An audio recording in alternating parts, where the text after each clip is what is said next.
Dépenses du compte prorata. Conditions d'inscription.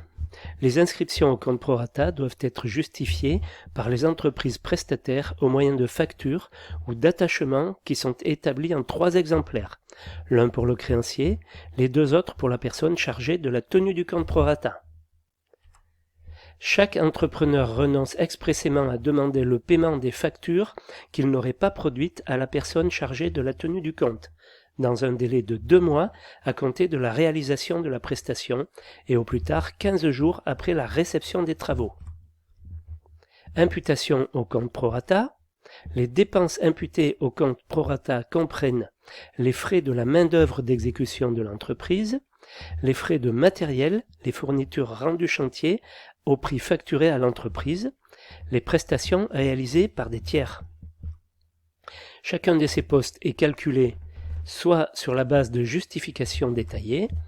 Pour les frais de main-d'œuvre d'exécution, les attachements devront indiquer le temps passé ainsi que le nom et la qualification de l'ouvrier, soit sur la base d'un barème approuvé par le comité de contrôle, soit sur la base des prix unitaires du marché, éventuellement affectés d'un rabais fixé par le comité de contrôle, soit sur devis approuvé par le comité de contrôle.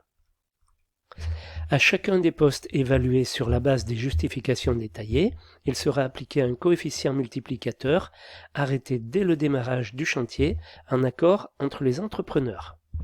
Dans le cas où tous les entrepreneurs ne seraient pas désignés à l'ouverture du chantier, cet accord interviendra lorsque 50% du montant de l'ensemble des travaux auront été traités.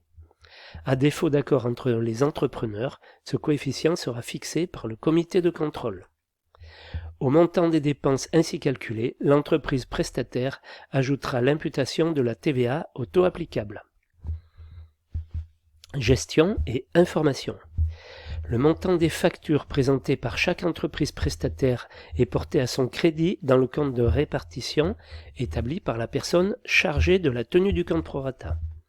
Si ce compte de répartition fait apparaître un solde créditeur en faveur d'une entreprise prestataire, des versements même partiels peuvent lui être effectués après accord du comité de contrôle. Tous les 2 mois, la personne chargée de la tenue du compte dresse un état des dépenses et des recettes et le porte à la connaissance de tous les entrepreneurs.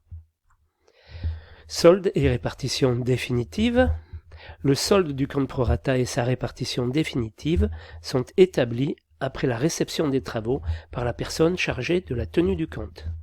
La répartition est faite au compte prorata du montant des situations cumulées de chaque entrepreneur.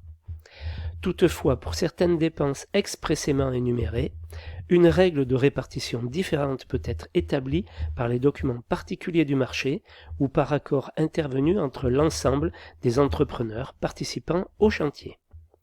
Ce solde et sa répartition sont communiqués à chaque entrepreneur dans les 45 jours qui suivent la réception des travaux. Chaque entrepreneur dispose d'un délai de 15 jours pour faire connaître par écrit ses observations. Passé ce délai, le solde et sa répartition ainsi que les observations reçues sont soumis dans les 8 jours au comité de contrôle qui dispose de 21 jours pour faire connaître sa décision.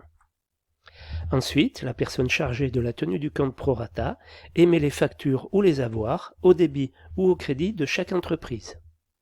Ces factures ou avoirs comprennent la TVA au taux applicable. Chaque entrepreneur déclare expressément s'en remettre au comité de contrôle pour la fixation de sa contribution. Litige. Les différends, nés à l'occasion de la gestion et du règlement du compte prorata, sont soumis au tribunal compétent du lieu d'exécution des travaux, à moins que les parties conviennent de recourir à l'arbitrage. Le comité de contrôle peut décider que les frais exposés à cette occasion seront portés au débit du compte prorata. Voilà tout ce qui concerne le compte prorata.